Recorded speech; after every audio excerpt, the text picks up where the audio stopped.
tal? ¿Cómo le va? Bienvenido a su programa Pensamiento Analítico, el programa en el cual analizamos los temas de la vida cotidiana con un punto de vista psicoanalítico, intentando ver un poco más allá cuáles son las razones inconscientes y la psicodinámica de estas cosas que nos pasan a todos. Muchas gracias por haber participado en la encuesta semanal. El tema que vamos a abordar esta vez es ¿por qué escoger el psicoanálisis para mi tratamiento psicológico específicamente, ¿no? Porque de repente vamos teniendo esta duda que es increíblemente legítima, ¿no? ¿Qué tipo de tratamiento psicológico debería de tomar? ¿No? ¿Por qué? Porque ya llega uno al punto, ¿no? Que ya sea por recomendación de las personas que están a nuestro alrededor o porque nosotros nos vamos dando cuenta de que necesitamos asistir a algún lugar en donde se nos pueda dar un tratamiento para nuestro dolor psíquico, ¿no? Para nuestro dolor emocional, para todos esos problemas para los cuales uno estaría esperando que sirva la psicoterapia. Pero ¿qué tipo de psicoterapia? ¿No? Esto en algún otro momento ya lo habíamos mencionado porque es muy complicado, muy complicado para el ciudadano de a pie decir, quiero asistir a un tipo de terapia, de psicoterapia, pero quiero asistir a este tipo de psicoterapia. Y déjeme le platico que parte de mi interés de poder tener estos espacios, ¿no? Ya fue en el radio en su momento y ahora estamos aquí en YouTube, de poder hablar de todas estas cosas es que haya información al respecto. Una información que me parece que está escasísima, porque vamos teniendo esta idea todos de que ir al psicólogo es ir con una persona que haya estudiado psicología, ¿no? Y ya desde ahí vamos cerrados. Una persona que tenga su licenciatura en psicología no tiene preparación como terapeuta. Tiene las bases. Podemos hacer un montón de cosas con nuestra licenciatura de psicología. Por ejemplo, podemos abordar intervención en crisis, ¿no? Podemos dar asesorías estudiantiles en colegios. Pueden hacer un montón de cosas que tienen que ver con la intervención de personas. Hasta podríamos hablar sobre cierto tipo de acompañamiento para personas, por ejemplo, en clínicas de adicción, ¿no? Pero eso ya requiere una cierta preparación extra que específicamente tiene que ver con tener una formación como psicoterapeuta, ¿no? Y ya después de que nos escuchamos esto de que hay psicoterapeutas y aparte hay psicólogos, ¿no? Ya no es tan raro que la gente confunda esta parte, ¿no? Bueno, pues una cosa es el psicólogo, ¿no? Que está en la escuela, que está atendiendo los planes estudiantiles de los niños y algunos problemas que van teniendo ahí, como un consejero. Y otra cosa muy distinta es una persona que tiene un consultorio y que atiende a personas que van específicamente con algún problema y que les da tratamiento a largo plazo, ¿no? Es muy distinto, pero luego nos vamos a topar con esta otra pregunta. ¿Qué tipo de tratamiento? ¿No? ¿Con qué tipo de profesional voy? Porque al menos acá, en nuestro país, en mi país, en México, es algo muy poco transparente cómo se manejan los consultorios de psicología clínica. ¿Por qué? Porque aún por parte de universidades sumamente calificadas, muy prestigiosas, es muy común que se otorguen diplomados o certificaciones de tal tipo de psicoterapia, ¿no? O a veces queda englobado en una cosa que se llama desarrollo humano, ¿no? No sabe cuántas personas he escuchado que dan psicoterapia con un diplomado o con un seminario de desarrollo humano. Los que todavía se tomaron la molestia de ir un ratito más a la escuela, ¿no? Y que también, ¿esto qué quiere decir? ¿Qué es eso de desarrollo humano? ¿No? ¿Qué tipo de teoría se está abordando? ¿Qué tipo de psicoterapia estamos aprendiendo a hacer? ¿Qué tipo de supervisión hay? ¿Qué tipo de requisitos hay para las personas que aspiran a formarse en eso? Nada. Déjame le digo, ya desde ahí, nada, ¿no? Muchas veces, en un montón de escuelas de psicoterapia, el único requisito es pagar y no morirse. Y esto es espeluznante para uno cuando está del lado del paciente, ¿no? ¿Por qué? Porque ¿con quién me estoy atendiendo? ¿Qué tipo de preparación tuvo esta persona? Porque acá tendríamos que entender que nadie hace esto, ¿no? A menos de que sea un psicópata tremendo de libro. Nadie se mete a estudiar psicología o alguna maestría o alguna especialidad en psicoterapia con ganas de fastidiar a los demás, ¿no? Es siempre con una intención, podríamos imaginarnos, de ayudar al otro, ¿no? No de fastidiar. Sin embargo, si todo esto fuera simplemente con intenciones, no necesitaríamos profesionales de esto, ¿no? Y ahí es en donde está un problema terrible, por lo que le digo, porque aunque vayamos escuchando que tal persona o perenganita o tal persona que tiene un programa en la radio, que esto no es nada raro, déjeme le digo, porque me he estado moviendo en el medio, personas que tienen toda esta idea de ser una autoridad moral para hablar de qué es lo que tiene que hacer la gente, ¿no? Y dar ahí un acomodo de cómo debe de llevar su vida.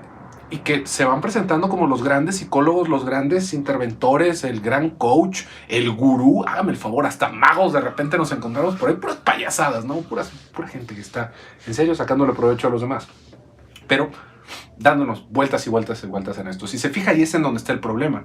¿Qué tipo de psicoterapia utilizo? ¿Qué tipo de profesional busco? Casi siempre llegamos por una recomendación o porque vimos a alguien que, fíjese nada más en lo que caemos, ¿no? Escuchamos un podcast o vemos algún programa o vemos alguna persona que tiene un programa de entrevista, que eso es así como lo peor, ¿no? Personas que tienen programas de entrevista dando psicoterapia, ¿no? Pero nos hace sentir cierta empatía esa persona. Decimos, esta persona me va a entender. Y eso es lo que buscamos. Y por eso es que caemos tantas veces con pésimos terapeutas, ¿no? Con personas que ni siquiera tienen la calificación para hacerlo, lo que están haciendo. Entonces, entendiendo el gran problema en el que estamos metidos cuando buscamos un tipo de atención psicológica, ¿por qué escogeríamos el psicoanálisis, ¿no? ¿Cuál es el beneficio?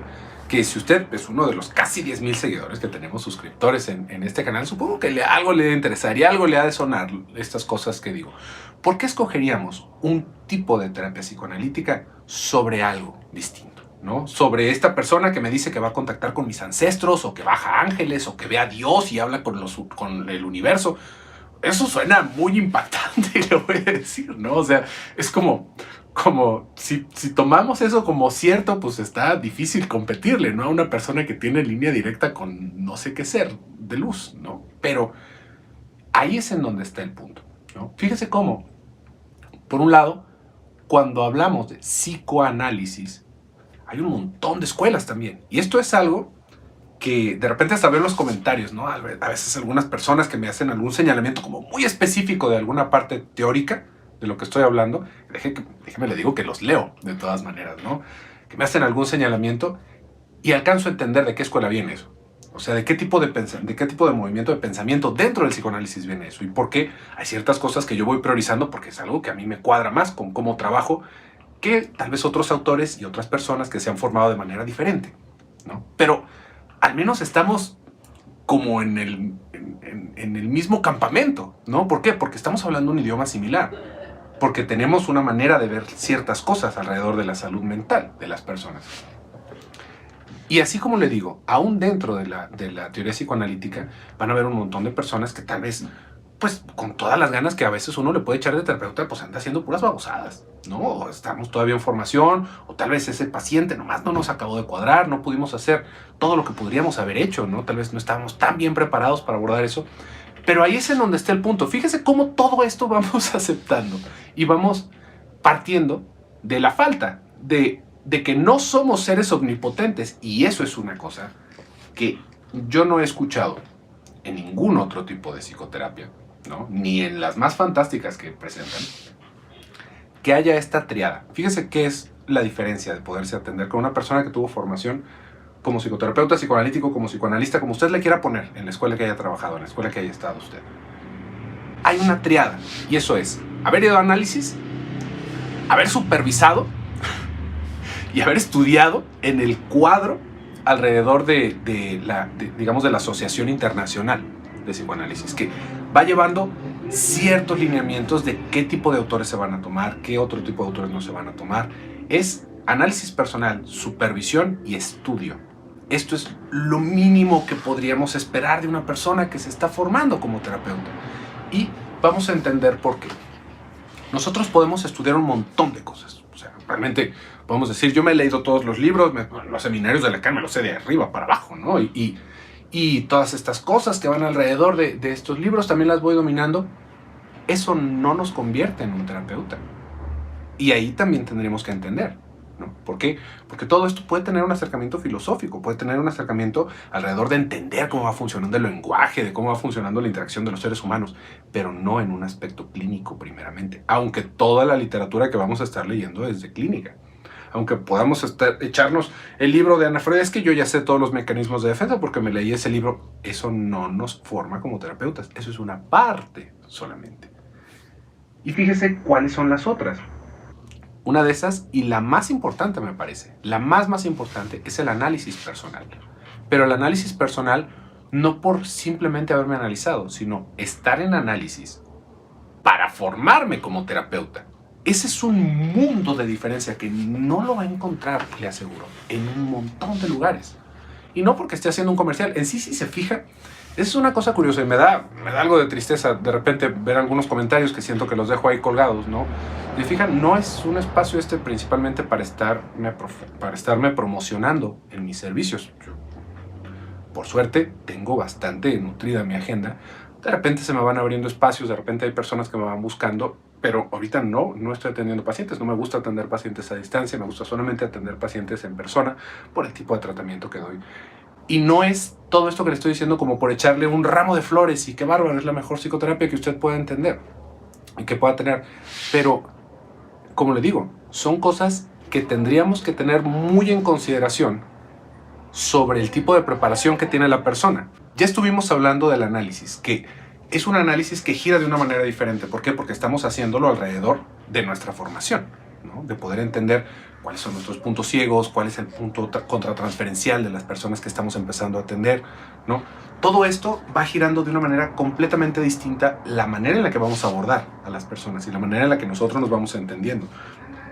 Esto como una de las principales cosas. Siempre está esta pregunta, ¿es que los psicólogos tienen que ir con algún terapeuta? ¿No? Y tenemos ahí esta fantasía, así como de los terapeutas, los gigapeutas, y que seguramente hay terapeutas de terapeutas que son todavía más terapeutas que los terapeutas básicos, porque es como si tuviéramos esta fantasía de que los terapeutas se van a llenar de problemas y tienen que ir con otra persona a vaciar sus problemas de cabeza a cabeza, ¿no? Y el otro es así como, casi como esta película del devorador de pecados, no sé si usted la ha visto, ¿no? De que son estos religiosos que van comiéndose los pecados y se llenan de maldad. Es una cosa así fantástica, porque así suena, ¿no? Pero no funciona de esa manera, ¿no? No es que nos vayamos llenando de objeto malo cuando estamos escuchando a las personas que están pasando por nuestro consultorio, que estamos atendiendo. Y el hecho de ir con otro analista, no es como para tener ese momento de catarsis solamente, sino para elaborar lo que está sucediendo con nosotros y que no nos sobrepasen ese tipo de situaciones tan fácil. ¿Por qué? Porque hay un millón de peligros cuando uno se sienta en esta silla a escuchar a alguien en el diván. Una es que nos le empecemos a creer que somos fregoncísimos, ¿no? Otra es que no alcancemos a distinguir cómo está el flujo de afectos con las personas. Otra es que por una situación contratransferencial nos empieza a caer la persona mal y empecemos a decirle cosas que no deberíamos de hacer. Nos podemos perder de un millón de maneras, de hacer un montón de baluartes que se llaman. Tenemos que estar bastante prestos para intentar detener todo ese influjo que va a afectar la cura de la persona, que va a afectar el tratamiento de esta persona. Fíjese cómo este tipo de cosas en serio que no se hablan en ningún lugar. No en esta cuestión mágica de que si nos vamos a llenar de problemas, sino fíjese toda la cuestión técnica que hay detrás de sentarse en un lugar.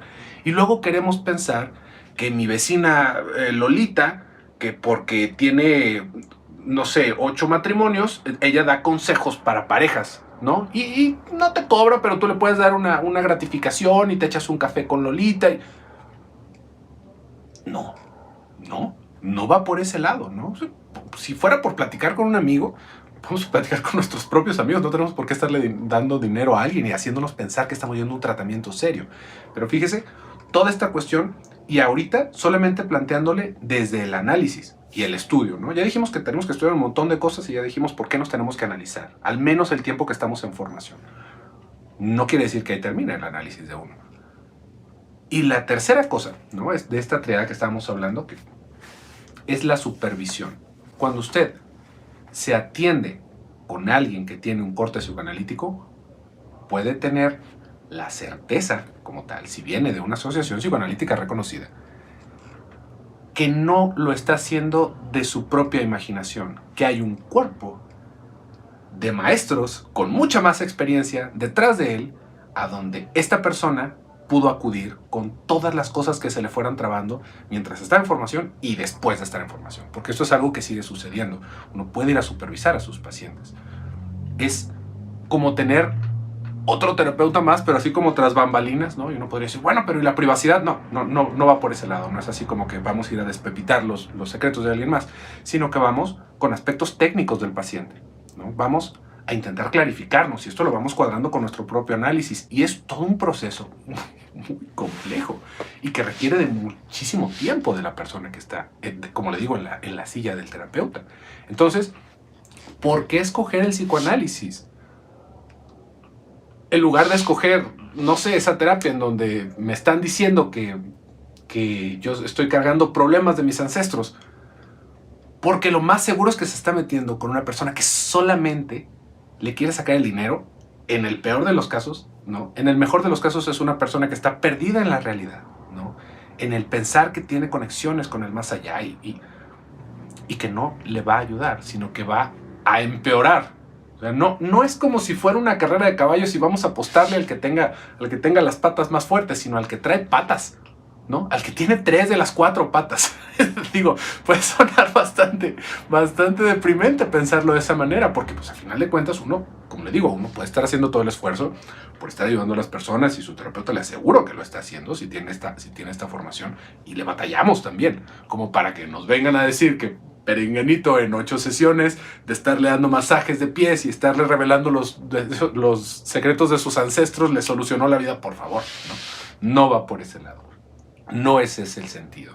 Y esto, le digo, como las bondades, como realmente los cimientos de lo que es un tratamiento psicoanalítico, ¿no? Un tratamiento en donde usted sabe que la persona tiene una preparación. ¿Y cómo le hacemos para encontrar esto? Sencillito, facilito. En la ciudad en la que usted esté, en donde sea que usted esté, si busca en Google Asociación Psicoanalítica de Tepenjitengo, donde usted está, busca y le aseguro que va a haber alguno. Y si no, en el poblado más cercano o en la ciudad más cercana. Y ahí va a haber un rúster de terapeutas que viven cerca de usted y que están prestos para poderle dar atención, sin que usted esté dando manometas y buscándole. Vamos a hablar en el siguiente video, ahora sí, de qué tipo de problemas, qué tipo de situaciones ameritan que vayamos a una psicoterapia psicoanalítica, porque eso también es muy distinto tal vez de lo que podríamos estar esperando. No quiere decir que nosotros no podemos llegar a nuestra ignorancia, ¿no? Decir, pues me siento de la fregada, me dijeron que este señor o esta señora era terapeuta, que tiene una formación de verdad como esto, y pues vengo y me pongo en sus manos, ¿no? Ayúdeme, por favor. Se vale, ¿no? Eso sería lo más importante. Sin embargo, en el siguiente video, como lo digo, vamos a hablar un poquito sobre qué tipo de cosas vale la pena tratarlas de esta manera, porque no es fácil entrar en análisis, no es fácil estarse recostando en el diván 2, 3, 4 veces por semana, y de eso vamos a hablar en el siguiente video. Pero por el día de hoy vamos a dejar aquí esto. Yo me despido. Si le gustó el video, déjenos un like, déjenos un comentario, suscríbase, que le digo que ya mero llegamos a los 10,000, y nos estamos escuchando en el siguiente video. Yo soy José Luis Amarripa. Hasta pronto.